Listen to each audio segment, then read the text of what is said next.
Hey everyone, it's me, Arthur Kade, and tonight we're on the red carpet for an incredible organization, the LLS Leukemia Lymphoma Society, hosted by some of my favorites, Tina Fey, Kroll, Vanessa Bayer, and more. So get ready for a great night behind the velvet rope.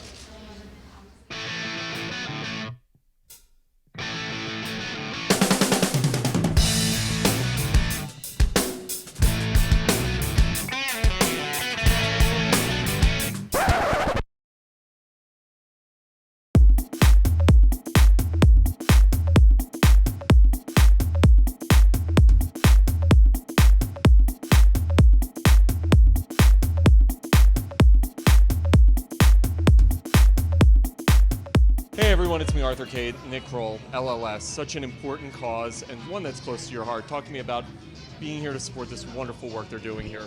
Well, my sister Nicole Kroll and her friend Jen Rogers both were diagnosed with cancer at the same time, and after a few years of being in remission, decided to start this event, which I was more than happy to help out with, obviously because of the personal connection, but also because these forms of cancer are touches every family and every group of friends that you'll ever meet in your life, and the idea that we can have a fun night doing a lot of great comedy and bringing everybody together is awesome, and it couldn't be a better way to raise some money. Speaking of comedy, some of the people you have coming, your friend Tina Fey, John Oliver, some of the greats. Talk to me about having them support you with this event.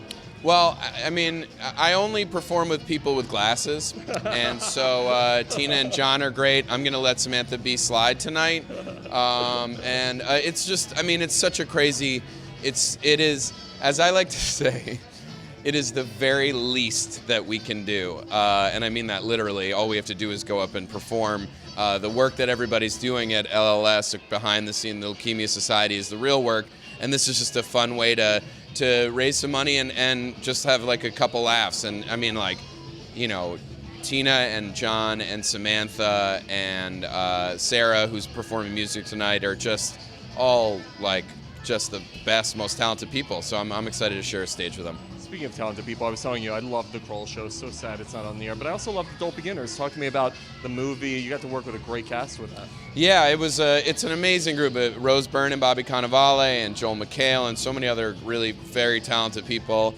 And it's based on the idea that I play Rose's son's nanny, my sister's nanny. You're a train wreck. I'm a train wreck. Well, because in my own family, I have 12 nieces and nephews, and I've almost never been asked to babysit. And I'm not the godparent to any of the children, so I thought it'd be interesting. What would it be like if a guy like me had to all of a sudden take care of children? So I don't get asked to babysit, I get asked to host benefits. I love it. Yeah, but everybody's got their role in the family. What's next for you? I'm shooting a movie right now in Cleveland called My Blind Brother, and then a couple things down the line. But honestly, hopefully coming back and doing this charity every year, hopefully we can make it something that we do until we beat lymphoma, leukemia, cancer, all the blood cancers.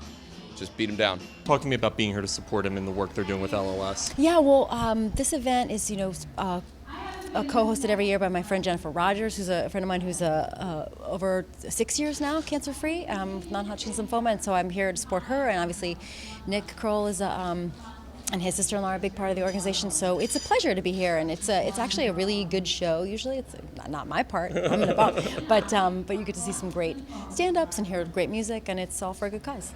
I'm such a big fan of Unbreakable Kimmy Schmidt. Well, thank you. Talk to me about the success of the show. It's a critical darling, commercial darling. It's got to be a blast to know you're behind it. It's so great for us to have the show, especially for it to have gone to Netflix and people to discover it there and be able to watch the whole season of 13 at once. It's been thrilling for us, and I'm so happy for Ellie Kemper because she's just the sweetest, funniest, most talented, loveliest person. So I'm so excited for her and Titus Burgess to have this success. One of the things I love was seeing you on Letterman last week with the dressed hair. Here I am in a dress. You are in a dress. Barely, we're barely holding it together. You're not ripping it off tonight. No, not today.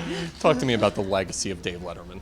Yeah, this is it's to go over there and be part of the last month of shows. I was very honored, and it was really kind of emotional. I found myself, even when I was just typing up my dumb comedy notes, I was getting really emotional. And then when I got to the show, they were like, "Don't do that. Just go have a normal conversation." And you're like, "You're right." But it's a big deal. It's the end of an era. When you look at female comics, you're one of the biggest and best out there right now. But I feel, and I was talking to Vanessa Bayer about this, I feel like we're in this period right now where female comics it's like a golden age. Talk to me about what you see right now with the comedy world. I think it's really exciting what's going on with women, especially women in sketch comedy. Vanessa and Leslie and Adie and everyone at SNL are just crushing it. But then also you've got the Inside Amy Schumer show is just She's so not genius. only so funny, but like so outwardly feminist and political, and it's so great. And in Broad City, you just have a lot of really funny women working right now. What's next for you? We just started today writing season 2 of Unbreakable Kimmy Schmidt. Awesome. And then I've filmed a couple movies over the last year that will hopefully come out. I mean, they will come out. One in December and then maybe one before that. Before I let you go, it's your birthday today. It is. What birthday plan? I was yesterday, by the way. I'm May 17th. You're May happy 18th. We're birthday. Tauruses. Taurians, yes. What is your plans for your birthday? I'm going to be here. I'm going to do this benefit with all my friends, which is a pretty great way to spend your birthday. And then later in the week, I'm throwing myself a party at the batting cages. And the last time I saw you, John Oliver, we were supporting another great cause at Bob That's right. Woodruff Stand Up for Heroes, and this one's awesome, LLS. Talk to me about being here to support the work they're doing. It's very good. Yeah, you can't put them in competition. It's not like one is better than the other. It's the We only could do a time whole I segment on that. know, the only time I ever see you. Let's start ranking them off camera. It's going to be one of your segments. First of all, congratulations, too. Season 2, you're thanks. killing it again. Talk to me about being back and just keeping the train rolling. Yeah, it's like it doesn't. Yeah, I guess it is keeping the train rolling. It's a lot of people keeping the train rolling. So there's a lot of us like with our legs desperately trying to keep some kind of motion going. So to be honest, it's a bit of a blur. As soon as as the season gets going, we're pretty much in constant movement until we stop in November. So everything's a bit of a haze. Has it blown you away to see how much people have taken to the show, both critically and the viewers? They're just driving in droves. It's I don't really see it, to be honest. Like I say, we finished the show last night, and then we're already thinking about the next one. So I'm not really exposed to. It could be terrible for all I know. So I gather It's people. not. I It's gather. good. Your chicken segment last night was awesome. Really by the depressing. way. Yeah. But it was awesome. It's Yeah. stuff, and that's what's great about your show. You're touching on topics that I would never know that chicken farmers are pretty much all in poverty. Yeah, because it's very easy not to give a shit about, as has been proven by the spectacular lack of legislation to help them. So yeah, it was a pretty that story was is occasionally the case. You kind of got angrier and angrier the more you look at it, because you realise that nobody cares about them. Nobody. Speaking of caring, Yeah. your boss, your former boss, Oh, yeah. saying goodbye to the iconic Jon Stewart. Talk to know. me about the legacy of what Jon Stewart brought to the game. Well, personally, I think he's the best who's ever done comedy in that form on television, and I don't think there will ever be anyone better than him. So I think he is the kind of high watermark for political comedy on television. That's my personal opinion, is that there has never been anyone as good as him, and there never will be.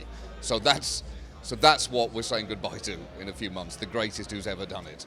There's another great retiring Letterman this week. Yeah, Talk yeah. to me about Letterman. I know it was the most excited I've ever been here. Was the first time I got to go on his show. It was just before John left for the summer, and it was the week before I hosted for the summer, and I got to go and let him for the first time, and it was incredible. Because you don't. It's freezing in there. You hear the stories about how cold it is in the studio. It was freezing cold. You don't meet him beforehand, so you just walk around onto the set that you've watched your whole life, and there's Paul and the band, and he's waiting to say hello to you, and the whole thing went by in a flash. It was incredible. Now, I was lucky enough to do it a few times after that, and it was every moment I got to do that felt like a treat. Vanessa Bayer, first of all, I love you on SNL. I was just telling you, and I love that you're supporting this wonderful cause and work that Nick Kroll's doing with LLS. Talk to me about being here to support it. It's really great to be here, and that so many people came out. I think I heard it was sold out, so I'm just so happy to be supporting this cause and everything. Yeah, it's great. You guys have been having a kick butt season on SNL. Talk to me just all about seeing the growth of this show and being able to work with the cast you get to work with. It's just so amazing. Everyone's so great, and we got to celebrate the 40th this year, so it was just like a dream season. It was just so much fun.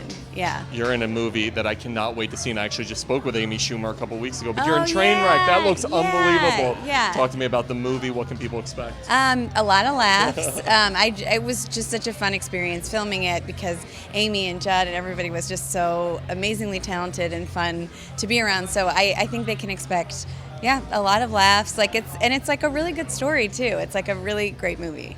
There's so many great female comics right now. I feel like we're seeing this great time for female comics. Am I right? What are your thoughts on what's going on right now with comedy and seeing so many strong female comics? I think it's great. I think it's like it's becoming like, you know, pretty more of an even thing between men and women, and it's like, you know, hopefully at some point we won't even talk about female comics. It'll just be like, you know, comics and everything, and so I think it's great.